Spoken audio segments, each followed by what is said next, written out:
So that's where we're going, right, Tim?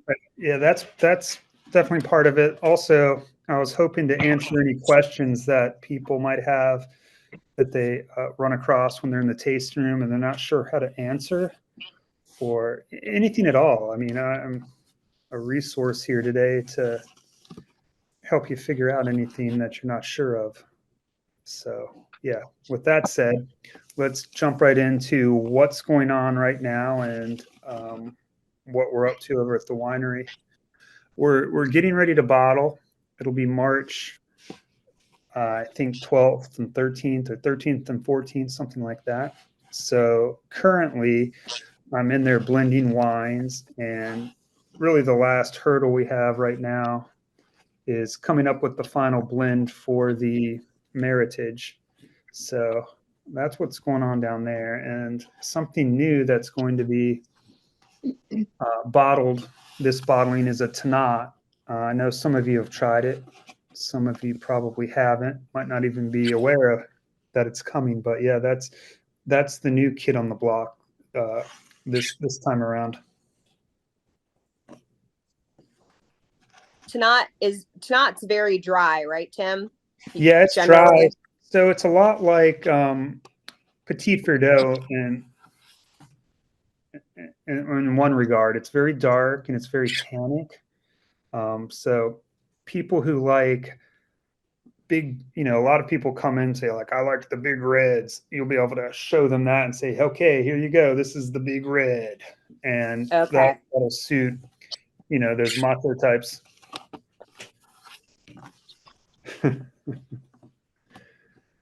That's awesome. Perfect. Yeah, that is awesome, because we do have a lot of people who come in, and when they talk about, when we say, what kind of wine do you like? Oh, the really big red cabs. That's what they, and right. So we'll be able to pull that out. And we're also bottling the Petit Verdot this time around. So we'll have both of those in our arsenal to pull out for those guys. Other things we're doing are a fresh rosé for this summer, Sauvignon Blanc, a canvas white. Chambersson's coming back in a big way. We're going to bottle the 22 Chambersson and Cap Franc. A lot of that this time. Merlot. Yeah, good. Glad to hear it. All right. Is that Suzanne? Glad to hear it? Okay. Yep. We are all very glad to hear that. Mm-hmm. It's our favorite baby. This is going to be the best one you've ever had, too. It's really good. I don't know. How many of you, has anyone tried it other than Nancy? Other than me? No. I don't think so. Well, I'll bring some down on tomorrow if you want to try it. It's in the tank. Yeah, already we do. Yeah, I'll take off work. I'll be right there. All right. Yeah. I work from home tomorrow. I'll be there. All right. All right. So, and Tim, correct me if I'm wrong on this. We're not going to have another sparkling rosé this year. We're just going to do the still rosé, and then we'll get back to the celebration white. That's right. I mean, there is a potential that we can make another rosé sparkling wine, and we'll just. My intention at this point is just to make the white sparkling wine, and if we need it, I'll make some more rosé sparkling wine. If I think we're fine, because the choice is making the sparkling rosé or having more rosé.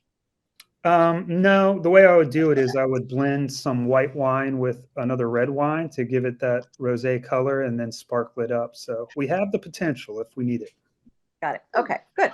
Mm-hmm. Tim, will the sparkling white have any residual sugar in it, or will it be dry like last year's? Well, you tell me. What do you think is most, popular in the tasting room? I feel like the sparkling celebration has been, or the pink has been a big hit, and that I think that has 1.5 in it. Mm-hmm. So maybe what do you think? A little bit of residual sugar, like just a hint of it. Yeah, we can do that. Mm-hmm. Yeah, not as sweet, but like a Chardonnay or 1%. Yeah, just kind of knock the edge off. Yeah, I think so. Because a lot of people compared it to champagne, and they were the sparkling white. They were expecting more like a little bit of sweet. Okay. So I think that could be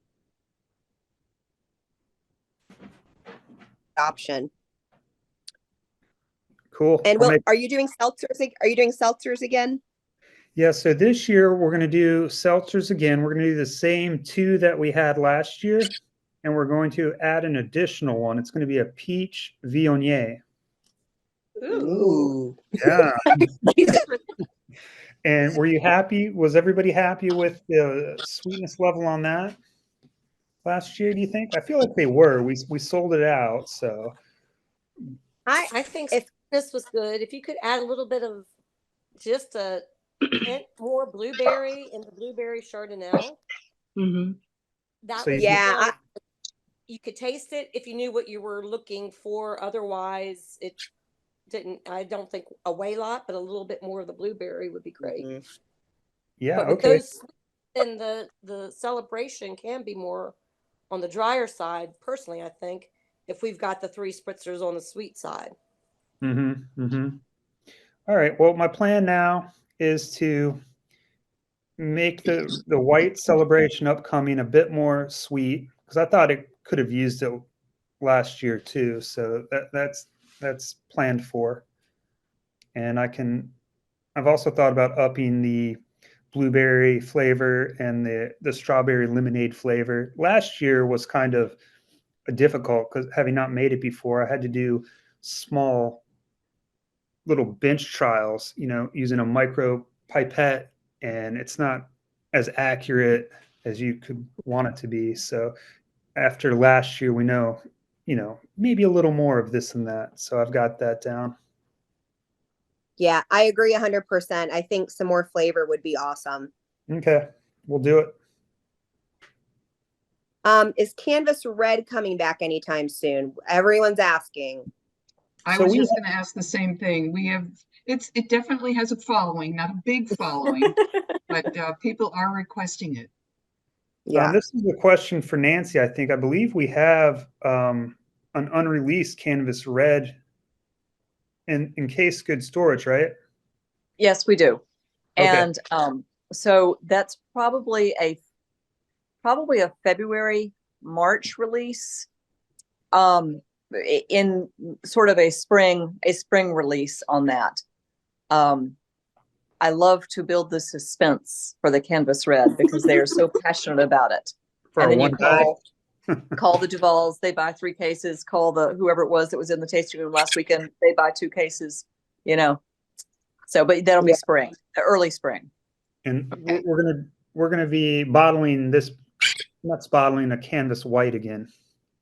I think we're getting low on that, so we'll have something fresh there. Yeah. Mm-hmm.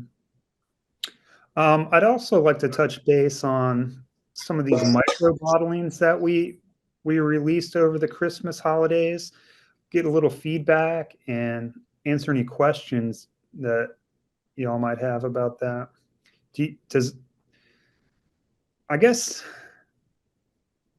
Does everybody know how they were made and what's going on with them? Is that too broad of a question? Too open-ended? I'd love for you to go over it. I don't think it would hurt. Yeah, I think you should go. I think you should go over it because the people who are on this call might know that, but 6 of the people who are not on this call might not know that. So please. All right. Well, let's start with the Chardonnay. It was aged in a bourbon barrel, and it was from a pretty famous distillery called Willett's. If any of you are bourbon aficionados, you'll be able to recognize that name. Ew. Yeah, and it was just 1 barrel's worth, and it aged for 2 months. And yeah, that's about it for that. It's a slight, I'm assuming you've all tried it. It's just kind of a slight bourbony taste. I think if I did it again, I would ramp the bourbon up some more, but this was a kind of a first run, and it's a really wonderful wine. Can you tell us the name of that distillery again? Sure. It's called Willett, Willet. Tim, just to give you feedback on that, everyone who has tried the bourbon barrel Chardonnay ends up buying a bottle. They really, really like it. Yeah, That's one cool. of the weekend days, I think it was probably Sunday, that was actually the highest selling bottles that we had. Oh, that's wonderful. Which I thought was really interesting. And it really is a hand sell kind of wine. Mhm. But if you can convince somebody to try it, then it is an easy sell. And so we all kind of need to be focused on that, because it is one of those things that wintertime is a better time for selling that than summer is. And so we want to get all those bottles out in the winter that we possibly can. Okay, and I know there was some confusion because it says whiskey bottle on the label. Yeah. And the reason that is originally I was going to put it into Catoctin Creek rye barrels, but they didn't have enough. So at the last minute, I ordered a bourbon barrel and put it into that. So it is a bourbon barrel, even though it says just whiskey barrel. Yeah, we've come around to that. We're all good with that. All right. Okay. Okay. It still sells quite well, so. Yeah, I think it was a good idea that somebody came up with at the meeting. Maybe it was Nancy the other week, to feature a wine that we can kind of highlight and make people feel like they're in on something. We pour them a little extra taste. Yes, I would say that. I would say that, and then the fortified Cab Franc has been a huge hit. Mm-hmm. Yeah, the Cab Franc was definitely the winner of this race. It's about gone if it's not gone. I don't think there's any left in the winery. So good work. Well, good job making good stuff. Thank you. Just tell me about somebody give me a little bit of feedback about the Petit Verdot whiskey barrel. Oh, look at Kimberly. Kimberly, what's that? That face comes from because I loved last year's Petit Verdot bourbon barrel so much. Mm-hmm. I don't know. The bite to this one is just it's different for me. It's not pleasing to me. It's weird. Uh-huh. So do you think is your opinion about it kind of rubbing off on the customers when you try and sell it to them? Oh, heck no. No. I talk about how amazing it is, how I'm a whiskey drinker and I love it. And that's literally just my personal opinion. Right, I got it. So do you think it's a more broadly, it's just simply not as popular as a bourbon barrel Petit Verdot in the consumer's eye? Yeah, and I think you did it in a Catoctin Creek rye barrel, right? Mm-hmm. Yes. Yeah, maybe it was something with the rye. It just gave it a different flavor. And I know, the varietals are different every year, but it definitely just had a different flavor. Okay. And but I also think it's kind of cool that we say, it was in a local distillery barrel. I say that a lot too, so that people know it, we're supporting other local places and kind of talk about that.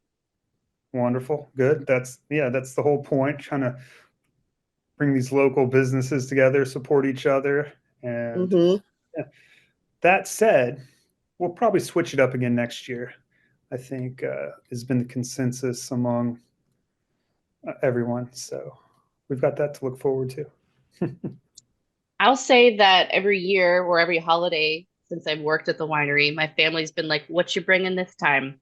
Because they get so excited about all the different wines I bring, especially the whiskey barrel Petit Verdot. We basically had a wine tasting at Christmas this year, and I poured everyone a little shooter to try, and they loved it. That's great. Love to hear it. And what I anticipate happening, and hopefully this is what we can make happen, is we're going to sell out of the fortified Cab Franc hopefully very soon. I mean, we're down to probably around 2 cases, maybe a little bit less than 2 cases. And as soon as that's gone, then when you taste out, I think everything that's pulled is in the office. Okay, so everything. I know it's there's none in the winery. I'm talking about what's in the tasting room. So once that's gone, they're not going to be comparing the fortified Cab Franc against the whiskey barrel Petit Verdot. And Right. I think that to a certain extent, that is part of the sales problem on that particular wine at the moment. that if I'm pouring the Petit Verdot, I'm also going to pour you a taste of the Cab Franc, and the Cab Franc is just like, wow. And it in contrast. But I think once Cab Franc goes away, that it'll be a little bit of a different sales process. Right. I agree with that. So, And Val, that's good. Your family liked it, Val. That's awesome. Oh yeah, I love it. I love sharing it with them. and we've got a lot more of the fortified Cab Franc coming in the future. It's the same vintage. It'll only have been aged, another year in barrel before it's released, but it won't be until around Thanksgiving next year. So keep that in mind. I brought a bottle of Cab Franc for Christmas to my brother's house, and my nephew, he's no kid, he's 36 years old, and he's been around a little bit, and he took one sip and he looked at me, he said, "This is amazing." So he loved it. I can't wait. I can't wait for you all to try the fortified wine from last finish. It's a Tannat, and it's pretty wonderful right now too. So I have high hopes for that. That's the one you're bringing to the tasting room tomorrow, and I won't be there, so I No, want no, you no. to save me some. That'll be next Wednesday. I bring it to the tasting room. Wait, I gotta check my schedule. Will you be back by then, Suzanne? I think I'm there next Wednesday. There is a Wednesday that I'm not scheduled. But Right. anyway, we digress.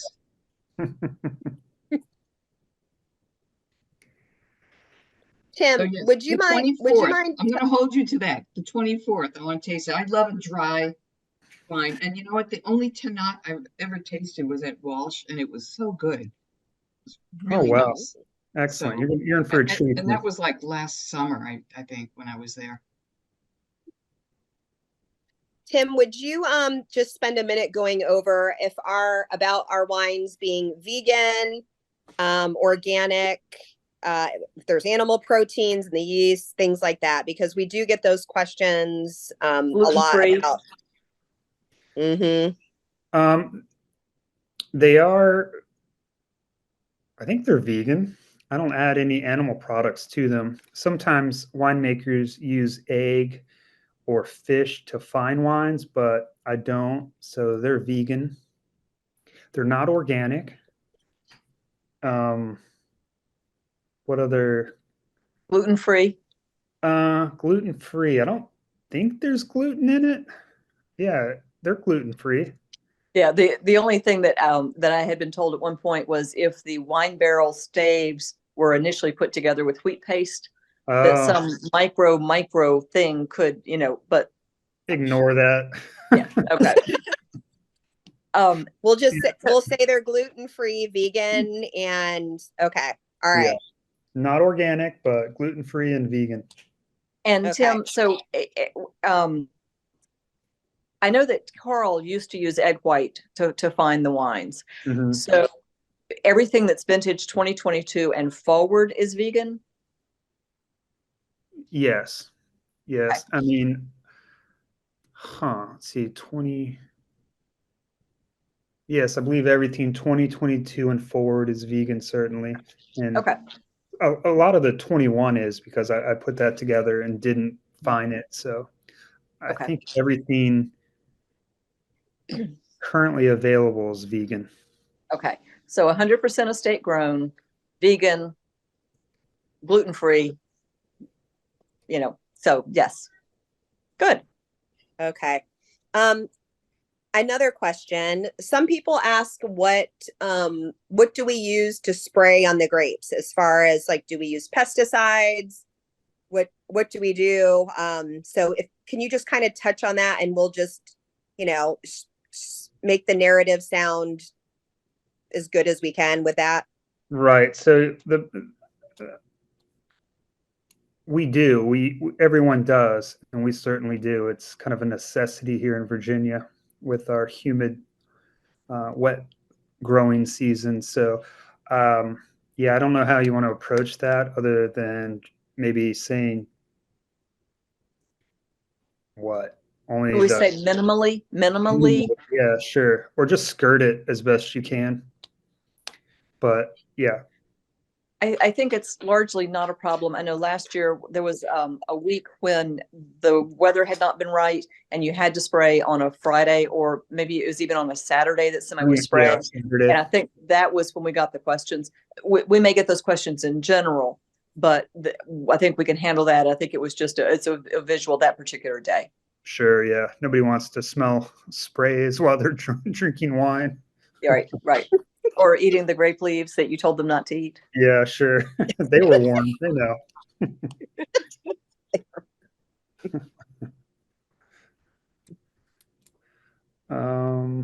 What else are we interested in learning about today, or having clarified? I know canvas red and white are coming back. Is canvas pink on? I can't remember the wine schedule, Nancy. Is that also coming back for summer? I'm not sure we have canvas pink coming. Do we? I think we have we haven't touched the most recent one that we bottled. So Okay. Yep. 125 cases or something like that. Perfect. Spring is coming. Yeah.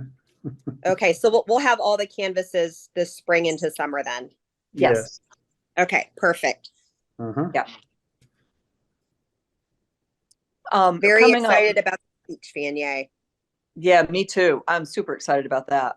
You guys tried? Did I bring it down for you? No, but I'm just excited about it. Okay, it's a good one. You're going to be very happy. Just the words peach Viognier, Tim. We're very excited. So that's all good. Tim, Nancy said that you could mail that to me, right? Yeah, in your way. Peter. So you're talking about a peach Viognier? Yeah, that'll be an addition to our spritzer lineup this year. Yeah, peach flavor, not peach wine. Yeah. All right. Yep. Viognier. Yeah, that sounds good. And just so y'all know, we had Meet the Winemaker on our calendar for March 16th. And the LWA has picked that as their barrel tasting day for Loudoun County. So we'll be doing, instead of Meet the Winemaker, we'll be Winemaker all day in the barrel room for that event. So that's going to change on our calendar.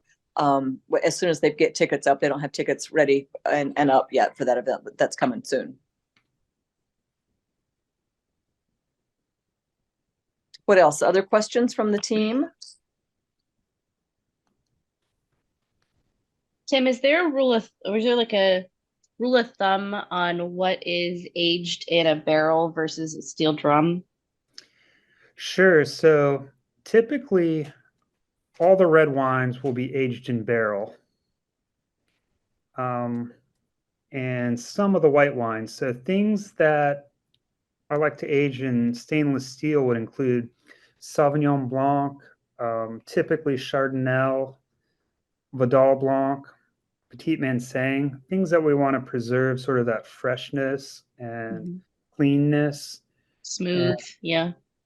And then Chardonnay and Viognier typically goes into barrel to kind of mellow there and interact with the oxygen more and soften and round. Yeah. The exception with the red would be the Chambourcin. This upcoming one has spent its entire life in a tank, so it's not seen any oak.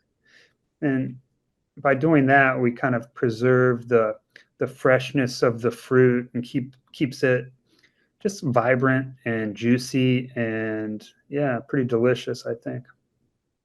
Awesome. Thank you. You're welcome. Is our canvas red? That's in steel also, right? It is. Okay. Typically, all the canvases are going to be in steel. So since they're going to get a bunch of sugar added to them, it doesn't make a lot of sense to spend our resources aging those wines in barrel. So we kind of take the more economical route with that. And also we want to preserve those same characteristics, the freshness, the juiciness of the fruit. So it's best to keep it in steel.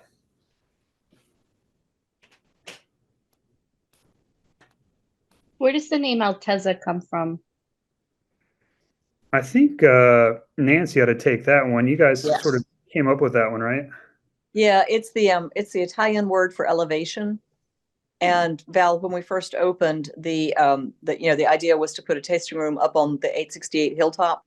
And so we were very focused on elevation and height and things like that. And Altezza, Italian for elevation. Oh, sweet. Yeah, it is. The wines that have names that are not the varietal. So Altezza versus Cab Franc, right? It's called a fanciful name, and those are harder to sell off-site. So I'm glad we can sell those on-site, because you got to tell somebody what an Altezza wine is. You don't have to tell somebody as much about what a Cab Franc wine is. Mm-hmm. There's some of my favorite wines too, the Grandale, the Altezza, things like that, because you're not limited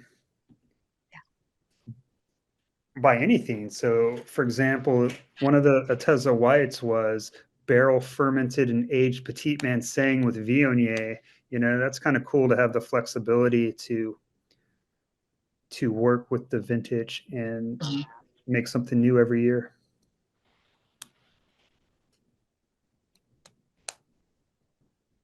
So nobody's going to ask any questions about malolactic fermentation, about... That was my next question, Nancy. Was that your next? Did I anticipate that, Val? So you asked it so well, I can't repeat that. Yes. Right. So you probably see that written down on the tasting notes maybe, or hear people asking about it. So one of the natural occurring acids in wine and grapes is called malic acid. That's the same acid that if you took a big bite of a crispy apple, that's real prominent. And while it can be delicious in some wines, and other wines you want to mellow that acidic bite out of it, and we do that by the process of malolactic fermentation. We introduce a bacteria that converts the malic acid to a lactic acid, and that's the acid that's in dairy products. It's a much creamier, smoother profile when you taste it. So it's really important in things like red wines. So if red wines didn't go through malolactic fermentation, they would be very acidic and sharp. So by allowing the bacteria to convert the malic to lactic, it just smooths out the whole package and makes it much more delicious. And in our wines, is that most of the reds? Yeah, it's all of the reds. And with our white wines, it's the Chardonnay to a greater extent. I think this past vintage, I tried to put all of them through malolactic fermentation, just because in 23, the acidity level was pretty high. So by putting everything through it, I can drop that zinginess a little bit and bring some of that creaminess to the Chardonnay. But that's not the case in every year. 22, only about a third of the wine went through malolactic fermentation. The rest, I stopped the process. Because we do get that sometimes from people, men typically, who are showing off for their dates. Sure. That's a question we get. Yeah. So did I explain it plainly enough, or do you want me to say it again? Just don't ask me to repeat it. Well, and usually the question we get is, do your wines go through malolactic fermentation? And our answer can confidently be, many of them do, most of our reds, and it depends on the acidity of the harvest that year on the others. Right. So typically, for an easier crib note, for the white wines, only the Chardonnay and only part of it. And for the red wines, everything. Even better. I think we've been telling people that Chardonnay is in the Chablis style, which is no malolactic acid, right? Yeah, so that was Carl's philosophy. He liked that style best, and we differ there. I like it a little creamier, so I wouldn't continue saying that it's in the Chablis style. It's in the Okay. Loudoun County Okay, style. so the current day we're serving is not in the Chablis style. No. I will stop saying that. Did you hear Tim say you can say it's in the Loudoun County style? Got it. Okay. Yeah. So what I'm trying to do is balance, Chardonnay from California has a reputation of being real creamy and buttery, right? And rich. And Chablis style would be the opposite of that. It's bone dry, not buttery at all, not very rich. It's focused and kind of lean and very different. So what I'm doing is somewhere in between that. I'm going to find that interesting because we have a lot of people that come in and the first thing they say is, oh no, I don't like oak Chardonnay. No way, don't like it. And they've tried, Carl's versions. It's not that because he inhibits that malolactic fermentation. So you're not going to get the creamy, you're not going to get as buttery. And they end up going, oh, I like it. I'll have a glass of it. So it is going to be interesting. Your meat in the middle between the two styles. Because I do like, if I'm going to have an oak Chardonnay, I do like a little bit of the creamy and the buttery and the fullness and the roundness of it compared to what we've had. It might be a little bit too, what we've had is a little too light for my particular taste. So I'm interested in that meat in the middle, but it is interesting how many people come in and go, oh no, no oak Chardonnay for me. And then they taste it and they go, oh, okay, I see what you're saying. It's the style that I didn't like. It's not necessarily the grape that I didn't like. Right. Right. No, I get that. And you know what? That's all right. That's why we make Sauvignon Blanc. That's why we make Vidal Blanc. And we've got a lot of places you can steer people if they're, people are set in their ways. I just don't like it. Don't fight them about it. Just, let them taste it and then show them something else. And speaking of Vidal Blanc, that is a very good one too. That one Yeah. starts off, at least I think it starts off like you think it's going to be on the sweet side, and then you just get this nice light dry finish. That one is going to be really nice in the summertime. Yeah, it's super refreshing. I was very pleased with that one. Yeah. Good. Well, do we have any more questions then at the moment? I just have a quick comment. Tim, I just think you've done such an amazing job of interacting with us in the tasting room and customers, and you're just so easygoing, and I'm so happy like you are a winemaker. You've been awesome and amazing. Yes. Well, thank you, Kimberly. That makes me Absolutely. feel good. I appreciate it. And I just want everyone It's all to know true. if you have questions, just ask me. I'm always willing to share any knowledge that I have. If you're confused about something or just any questions, ask. When you see me, just flag me down. Well, and I do think that the customers really appreciate not just being introduced to you and then you move on. They have really appreciated that you spend time with the customers. And, like I said in my text the other day, 2 separate groups of people in the tasting room on Saturday that were, this is amazing that across the board, all the wines are good. And we consistently get that feedback, and that's just fabulous. We love that. Yeah. So Makes life a lot more pleasant, doesn't it, when you hear that? Yeah. Well, and it's easy to sell a product that is good. Easier to sell a product that is really quality good. So Yep. We had 2 women who came in today for the first time, and they just couldn't get enough of your reds.